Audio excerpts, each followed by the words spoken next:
wasn't necessarily the people that were in a particular sector or in the government.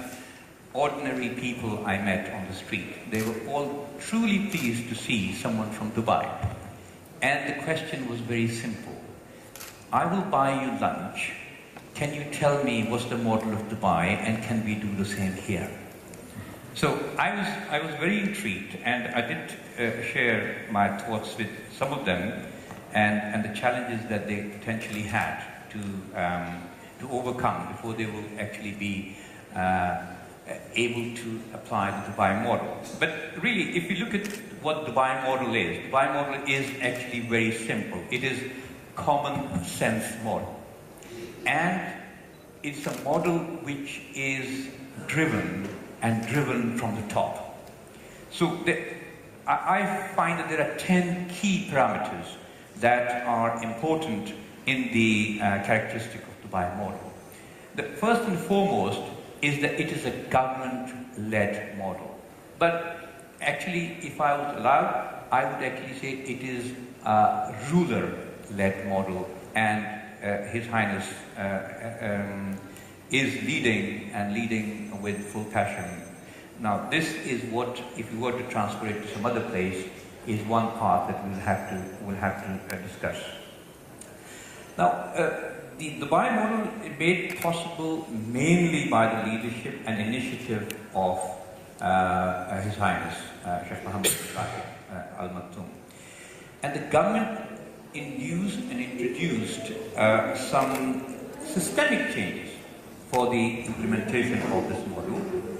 The changes were really liberalization of the policies. It started with the liberalization of the policies.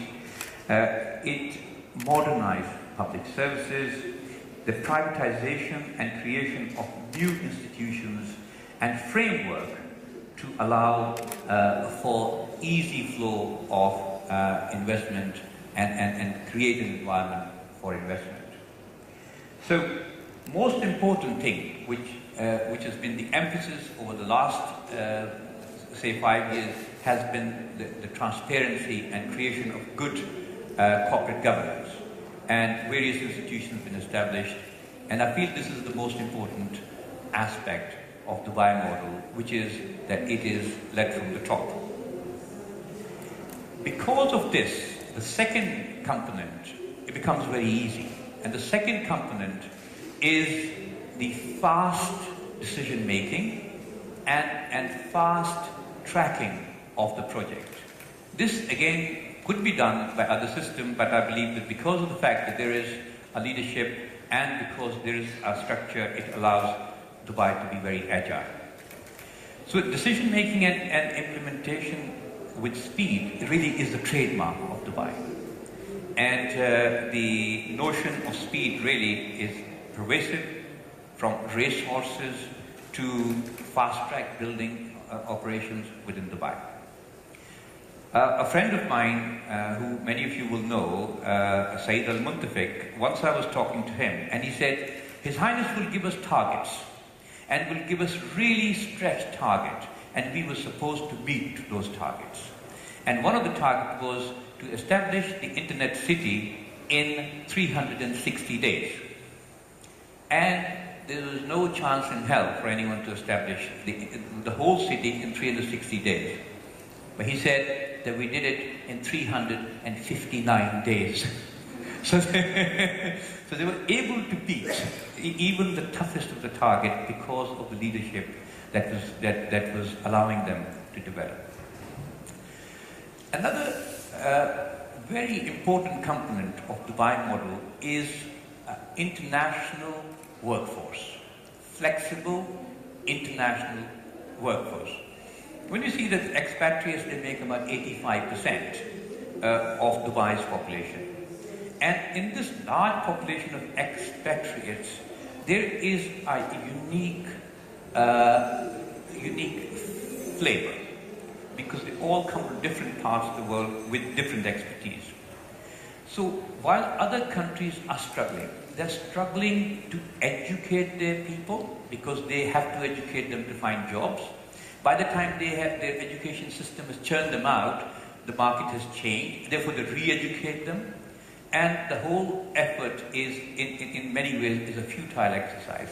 Dubai has used this, and Dubai just goes to the market and purchases the right talent from different parts of the world. We get workforce for construction from India, we get our domestic servants from Philippines, we get some of our medical staff from say, Egypt, and some of the other top-level talent from the rest of the world, including the West. So the new market opportunities that arise, they can be captured very quickly.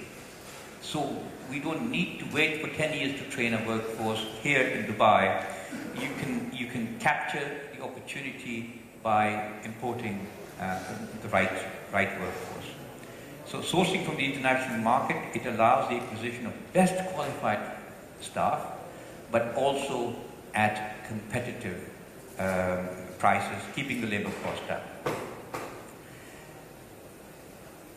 All of the nations that have built, when we look at some of the developed countries today, they've all gone through the first phase of agriculture. From agriculture, then they developed into industrial sector, and from industrial, then they went into service. Dubai, on the other hand, has been very agile, and from an economy that was a pearling and trading economy, it jumped straight into a service economy. So once again, this is the vision of the leadership. It has created services and service industries that are global. For the sake of argument, if you were to just look at the financial services, the Dubai International Financial Center is a doorway for deals to be done between Middle East, Africa, and the CIS countries. So there's a huge pool of talent which is available within Dubai.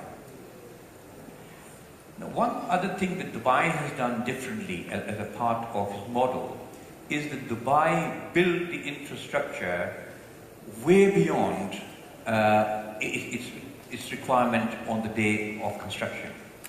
And I've been shown some picture in which the Sheikh Zayed Road, when it's built, there are 6 lanes on either side, and most of them are empty. And somebody is saying, why were 6 lanes built? Now, I show them the picture today and say, look, they are all busy. So it is the vision and the creation of the infrastructure. It's world-class rail, road, telecommunications, public transport, education and healthcare infrastructure which allows Dubai to build. And again, the premise, build it and they'll come. And they did. One of the important part of the Dubai model is the internationalization of its service industry. And the Dubai has expanded and has grown beyond the boundaries of Dubai and beyond the regional boundaries. And we have, for example, the excellence of trade and port management through the Dubai, through the DP World. We have Jumeirah Group that has gone and created a footprint across many continents. We have Emaar that has created communities around the world. And Emirates Airlines is operating more routes than perhaps many other airlines. Now is one of the biggest airlines, and its aim is to connect any 2 cities in the world through Dubai. Now that nobody has ever even thought about it. So this is another part of Dubai model. Creation of investment opportunities, I feel, was the key part of Dubai model. And the opportunities were created not only for those who are here, but for those who are not here. So creation of new free zones. For example, Jabal Ali Free Zone created where people can have complete ownership, complete control of the business, while they could do all of their trading anywhere in the world. And foreign direct investment, really, since mid-1980s, has been the target for Dubai. And it has been a target for a reason that the future growth has been built on this. Now, to attract FDI, the country streamlined legislation, has created investment opportunities, and in March 2002, the Dubai introduced the freehold ownership of properties. Now, this in itself created substantial investment within the Emirate and opportunities for not only the expats living here, but foreign investors. I want to just repeat that build it and they will come has been the theme, and supply generated demand has been another cornerstone of Dubai model. So a substantial supply was created, not in one project, but in a number of projects. So for the sake of argument, if we see today that the anticipated supply in the Dubai International Airport, the supply at the Dubai, at the Maktoum International Airport, the supply of services at Jebel Ali Airport, Internet City, Media City, Dubai Multi-Commodity Center, and Business Bay. So this is a supply-generated demand model. And last but not least, I believe that Dubai is a brand, and Dubai has created a brand, and Dubai has positioned itself as a brand. And Dubai pursues development with a ready strategy. So bring in what is ready and implant it here. It seems to have made a deliberate choice to position itself at a high quality end of the market, and whether it is in tourist sector, services, or manufacturing. So branding has been a key element, and Dubai remains an international brand, which is very quality conscious. Well, thank you very much for that, Dr. Tahir. But what I heard, I like that. Thank you. Thank you very much. What I heard was, this is Dubai's model. It's worked very well for Dubai, but it's not transferable. Yes. Or have I misunderstood something? Your Highness, you're part of that model. Your business is part of that model. Is this kind of top-down model something, before we get into the nitty-gritty of private equity funds themselves, is this kind of top-down model something that is transferable, do you believe, to the African experience, or is Dubai that unique? The answer is, it depends. So not every African country would be able to replicate what Dubai has done. What Dubai has done is similar to what Steve Jobs did with the iPhone. So before the iPhone, there was actually no demand for iPhones. He created a product and was able to sell it and created his own demand, but he created the supply first. Dubai created something and said to people, do you like this? And people said, yes, we actually like this. So it was vision-driven. What under our leadership has helped is saving time through deliberation. I mean, my background is in restructuring. I fix things. And one of the conditions that I put to a lot of the companies that I work with is that if I make decisions and you're happy with me, either fire me or do as I say. You can't do this in all companies, especially publicly listed ones, and they say, well, you have to convince me first. And the question is, when you convince and work with people, your project actually, or your restructuring, or your turnaround actually improves. But the reality is you probably waste a year and a half and a lot of money doing it. So there is something to be said that, one of the things that money can't buy is time. So being able to leapfrog and get to a point where productivity and value is created needs quick decision-making, but also careful decision-making. Not everything that Dubai did turned out right. But at the end of the day, the investment in the infrastructure and the investment in quality, the governance structure, the courts, the roads, and the airports, the systems and the institutions were very important and key. So the model is transferable, but you see other companies in the world, if we go back to the iPhone, people now, we have other companies launching Samsung, and you're able to compete. But you'll never benefit the way Apple did. You'll never be the first mover like Apple did. So to each his own focus. I very much strongly believe in specialization. Right now, Africa has two main hubs, or surrounding Africa, you have two main hubs. You have 1 billion people living in Africa with a GDP of $1.88 trillion. So you have Dubai and South Africa, and there's no other hub in between. Is there room for another hub? Yes. Right now you have Nigeria, which is benefiting from high investment. You have Kenya, you have Angola, but at the same time, South Africa takes 45% of all private equity investment in Africa. What's the rationale? You have an infrastructure, a place and an environment where you could want to stay, base yourself, and operate in. Now, what's happened is that parts of African companies choose Dubai as a base, as a launchpad into Asia and Europe, and some people stay in Africa, so you have a split. So I don't believe in, take the best practices of Dubai that fits your country and apply what works for you in that environment. Yeah, you mentioned the size of the economy of Africa. It is the best part of a couple of $1 trillion. Should I be surprised at these numbers then that I'm going to quote to you? Because I looked up private equity values for sub-Saharan Africa in particular. In 2012, investments just over just under $1.2 billion. That's a much smaller figure. And this brings us to the nub of the matter as far as this particular session is concerned. Is private equity, and I throw this to anybody, and please feel free to jump in and disagree with each other, I like a good punch up.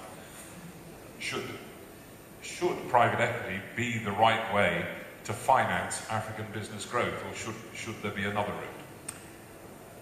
Maybe I can take that. Thanks, Robin.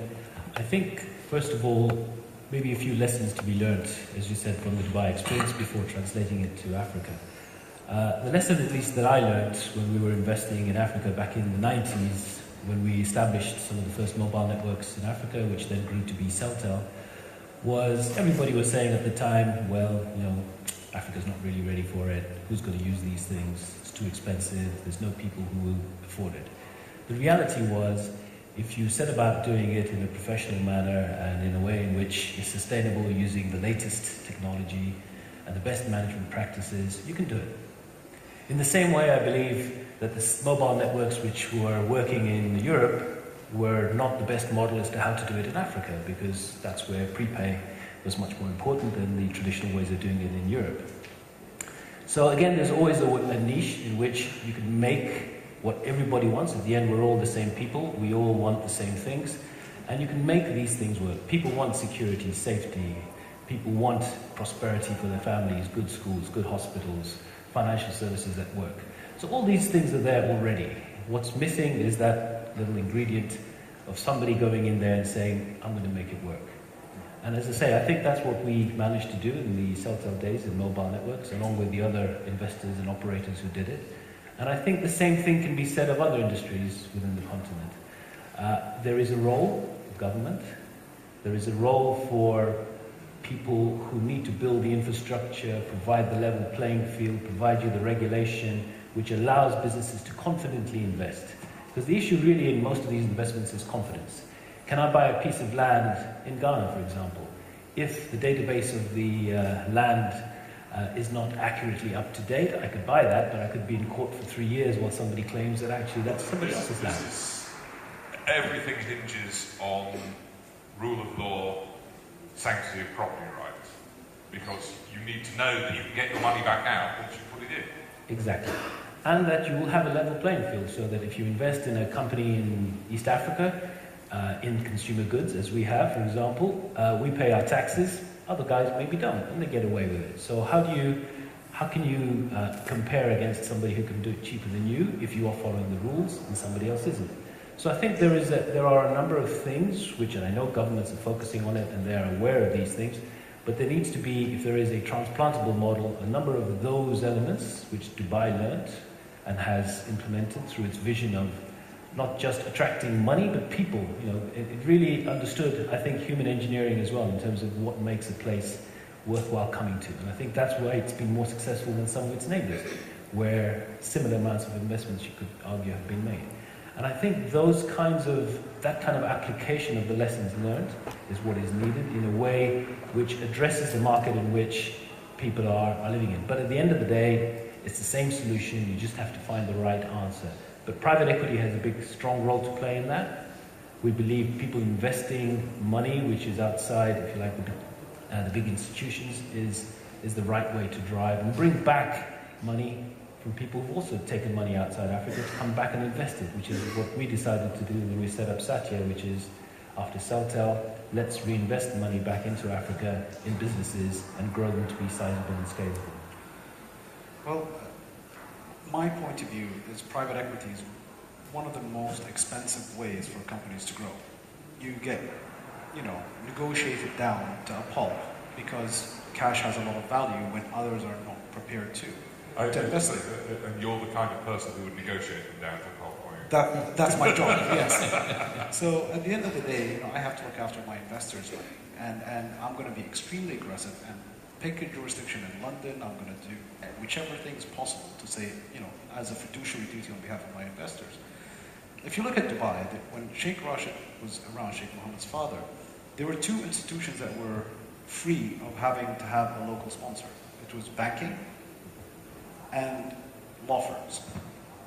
And that's important to note because these two institutions are critical for any country. You have a good court system, a good legal system where you could have fair play, and then you have banks that can provide liquidity. At the same time, Sheikh Rashid is the one that brought Shua Capital, which was a Kuwaiti-based listed company, to Dubai in the late 80s, because he realized that there is a role that investment banks or financial institutions and services that we provide that banks do not. And there's a price for that. Yeah. Also, I would challenge that to say private equity, of course, it is expensive from an equity point of view. However, banks, some of the banking systems in Africa do demand a very large interest rate when you invest there. So there are some places which will take a much higher interest rate. In fact, it's private equity type returns. So the fact that it's cheaper is not necessarily true. Of course, you want to leave it there. Thank you. I think it's important for us to also contextualize private equity and the private equity space in East Africa, or sub-Saharan Africa for that matter. There's no lack of funds. There's lack of bankable opportunities. And so when you have an issue where you have lack of bankable opportunities or opportunities that are competing with quite a significant amount of private equity funds, then you weigh against how expensive that money actually is. You have to remember that in each of these markets, there's a significant banking fraternity out there. Debt is available. Debt for good projects is available at quite competitive interest rates. So you take that on the one hand, place that with where these individual companies actually want to go. They've exhausted their debt capacity. They want to expand regionally. They want to increase capacities from within. And you'll find that each case is very specific. And that sometimes the answer is private equity, and that private equity does have quite a critical role in these companies' growth. You say that there is money there. How competitive is, from your standpoint, how competitive is the private equity marketplace in East Africa? It's extremely competitive. I think according to Deloitte, there were now 35 GPs in East Africa alone. I think in 2012, you mentioned it, 1.1 billion US dollars invested in sub-Saharan Africa. The answer is going to lie with how much time, effort, networking, and sweat that private equity players do in understanding the psyche of these businesses, they are lucrative and will answer to the demographic question that we've been hearing here. But are the businesses actually there? Because forgive me, but I look at Africa and I see a continent that has some very large businesses and a lot of small businesses, and there's not a great deal in the middle, which I would have said was the natural home for private equity investment. Right. I mean, certainly there's intense competition for the very large businesses, perhaps not in the public, in the capital markets. One of the things that we find is the ticket sizes that private equity groups are out there looking to invest is going to present a problem in itself. If you're trying to invest, let's put numbers to it, $50 million in a minority stake in a business in Sub-Saharan Africa, your